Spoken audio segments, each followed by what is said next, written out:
Hi, നമുക്കിന്ന് ബ്രേക്ക്ഫാസ്റ്റിനും അതുപോലെ തന്നെ വൈകുന്നേരം ചായയ്ക്കൊക്കെ കഴിക്കാൻ പറ്റിയ ഒരു അടിപൊളി പലഹാരത്തിൻ്റെ റെസിപ്പിയാണ്. കുട്ടിയൊക്കെ സ്കൂളിൽ നിന്നൊക്കെ വരുമ്പോൾ ഇതുപോലെ ഒന്ന് തയ്യാറാക്കി കൊടുത്താൽ അവർക്ക് വയറും നിറയും, അതുപോലെ തന്നെ വളരെ ഇഷ്ടപ്പെടുകയും ചെയ്യും.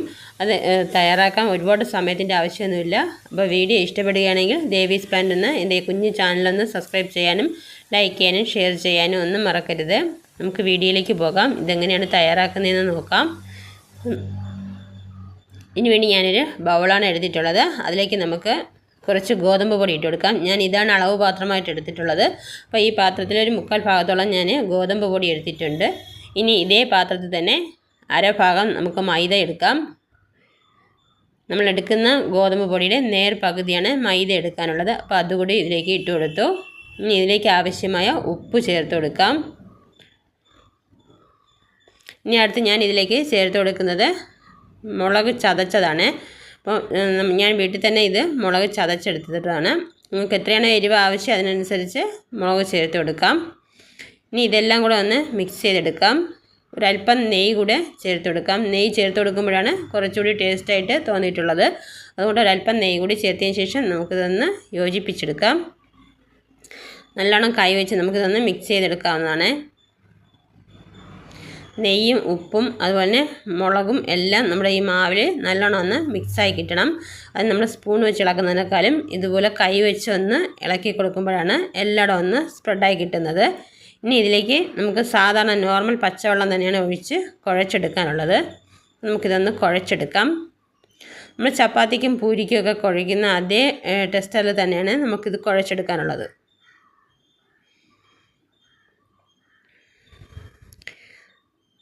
കുറേശ്ശെ വെള്ളം ഒഴിച്ച് നമുക്കിതൊന്ന് കുഴച്ചെടുക്കാം.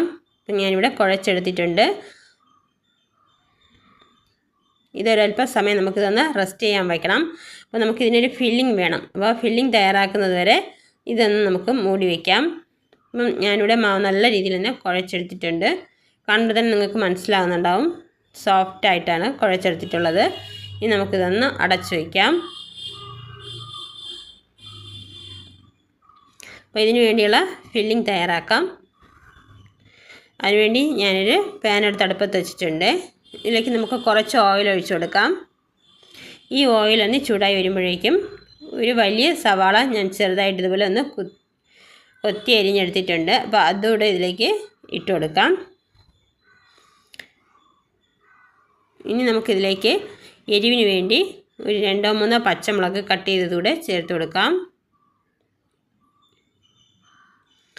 ആവശ്യത്തിന് ഉപ്പുകൂടെ ചേർത്ത് നല്ലോണം ഒന്ന് വഴറ്റിയെടുക്കണം. നമ്മുടെ ഈ സവാള നല്ല ഗോൾഡൻ ബ്രൗൺ നിറാകുന്നവരെ ഒന്ന് വഴറ്റി കൊടുക്കാം. ഇവിടെ നല്ലോണം നിറമൊക്കെ ചേഞ്ചായി കിട്ടിയിട്ടുണ്ട്. അപ്പോൾ ഞാൻ ഇതിലേക്ക് കറിവേപ്പിലയാണ് ചേർത്ത് കൊടുക്കുന്നത്. കറിവേപ്പിലയോട് ചേർത്ത് ഒന്ന് ഇളക്കി കൊടുക്കാം. ഇനി ഇതിലേക്ക് ഞാൻ ചേർത്ത് കൊടുക്കുന്നത് മുട്ടയാണ്. ഞാനൊരു 3 മുട്ട ഇവിടെ എടുത്തിട്ടുണ്ട്. ആ മുട്ട കൂടി നമുക്കിതിലേക്ക് ഒഴിച്ചു കൊടുക്കാം. മുട്ട നല്ലോണം ഈർപ്പം പോകുന്ന രീതിയിൽ ഒന്ന് നമുക്ക് ചിക്കി തോർത്തിയെടുക്കാം. മുട്ടയ്ക്ക് പകരം നിങ്ങൾക്ക് വെജിറ്റബിൾസ് ആയിട്ട് ചേർക്കാനുണ്ടെങ്കിൽ ഉരുളക്കിഴങ്ങ് അതുപോലെ ക്യാരറ്റ്, ബീൻസ് ഇതൊക്കെ കുക്ക് ചെയ്തതിന് ശേഷം ഇതിലേക്ക് ചേർത്ത് കൊടുക്കാവുന്നതാണ്. അതല്ല നിങ്ങൾക്ക് ചിക്കൻ ചേർത്ത് കൊടുക്കാനാണ് ഇഷ്ടമെന്ന് വെച്ചാൽ ബോയിൽ ചെയ്ത ചിക്കൻ എല്ലൊന്നും ഇല്ലാതെ അതിൻ്റെ മാംസം മാത്രം ഇതിലേക്ക് പിച്ച് ചേർത്ത് കൊടുക്കാവുന്നതാണ്.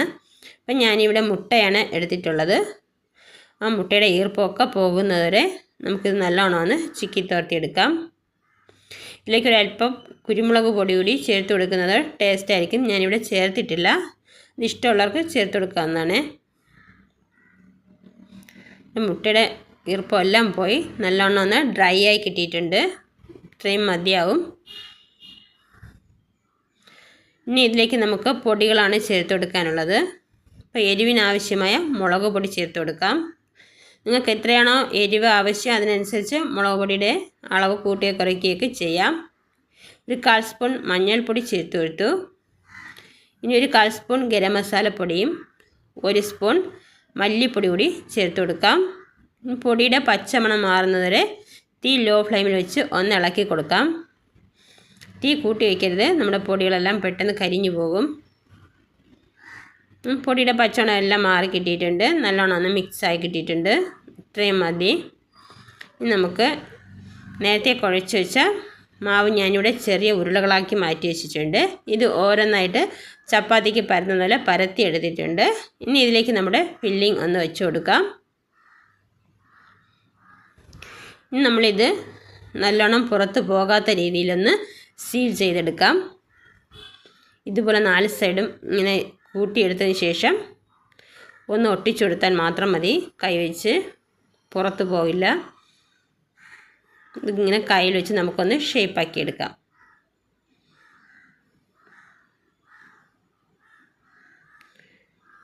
ഇതൊന്ന് കയ്യിൽ വെച്ച് ഇതുപോലെ ഒന്ന് അമർത്തി കൊടുത്താൽ മാത്രം മതി. നല്ലോണം സീലായി കിട്ടിക്കോളും. ഇതുപോലെ നമുക്ക് ബാക്കിയുള്ളത് കൂടി ചെയ്തെടുക്കാം. ഒരുപാട് സമയമൊന്നും ആവശ്യമില്ല. വളരെ പെട്ടെന്ന് തയ്യാറാക്കി എടുക്കാൻ കഴിയും. എല്ലാവരും ഇതൊന്ന് ട്രൈ ചെയ്ത് നോക്കും. നിങ്ങൾക്ക് ഇഷ്ടപ്പെടും. കുട്ടികൾക്കൊക്കെ ആണെങ്കിൽ ഒരുപാട് ഇഷ്ടപ്പെടും. ഇത്രയേ ഉള്ളൂ. ഇനി നമുക്ക് ബാക്കി കൂടി ഇതുപോലെ ഒന്ന് ചെയ്തെടുത്തിട്ട് വരാം. ഞാനിതിവിടെ എല്ലാം തയ്യാറാക്കിയിട്ടുണ്ട്. അപ്പോൾ ഇനി നമുക്കൊരു പാനിലേക്ക് കുറച്ച് ഓയിൽ ഒഴിച്ചു കൊടുത്ത് ഓയിൽ ചൂടാക്കാൻ വേണ്ടി നേരത്തെ തന്നെ വെച്ചിരുന്നു. ആ ചൂടായ ഓയിലിലേക്ക് നമുക്കിത് ഓരോന്നായിട്ട് ഇട്ട് കൊടുക്കാം. ഒരു സൈഡ് ഒന്ന് ഗോൾഡൻ ബ്രൗൺ നിറാകുമ്പോഴേക്കും നമുക്കിതൊന്ന് മറിച്ചിട്ട് കൊടുക്കാം. ഇതുപോലെ ഒന്ന് മീഡിയം ഫ്ലെയിമിൽ വെച്ച് തിരിച്ച് മറിച്ച് ഇട്ട് നമുക്കിതൊന്ന് ഫ്രൈ ചെയ്തെടുക്കാം. ഇടയ്ക്കിടയ്ക്കൊന്ന് മറിച്ചിട്ട് കൊടുക്കണം. അപ്പോൾ ഇവിടെ റെഡിയായി കിട്ടിയിട്ടുണ്ട്. ഇത്രയേ ഉള്ളൂ. വളരെ ക്രിസ്പി ആയിട്ടുള്ള വളരെ ടേസ്റ്റി ആയിട്ടുള്ള നമ്മുടെ ഈ പലഹാരം റെഡി ആയിട്ടുണ്ട്. അപ്പോൾ വീഡിയോ എല്ലാവർക്കും ഇഷ്ടപ്പെട്ടു എന്നിരുന്നു. ഇഷ്ടപ്പെടുകയാണെങ്കിൽ ദേവീസ് പ്ലാനറ്റ് എന്ന എൻ്റെ ഈ കുഞ്ഞു ചാനലൊന്ന് സബ്സ്ക്രൈബ് ചെയ്യാനും ലൈക്ക് ചെയ്യാനും ഷെയർ ചെയ്യാനും ഒന്നും മറക്കരുത്. അതുപോലെ തന്നെ സബ്സ്ക്രൈബ് ചെയ്യുമ്പോൾ അടുത്തുള്ള കുഞ്ഞ് ബെല്ലൈക്കൺ കൂടി ഒന്ന് ഓണാക്കി വയ്ക്കണേ. എന്നിട്ട് ഓൾ എന്ന ഓപ്ഷൻ കൊടുക്കാനും മറക്കരുത്. എന്നാൽ മാത്രമേ ഞാനിടുന്ന എല്ലാ വീഡിയോസിൻ്റെയും നോട്ടിഫിക്കേഷൻ കിട്ടുകയുള്ളൂ. ഒരുപാട് നന്ദിയുണ്ട്. Thanks for watching my video. Thank you.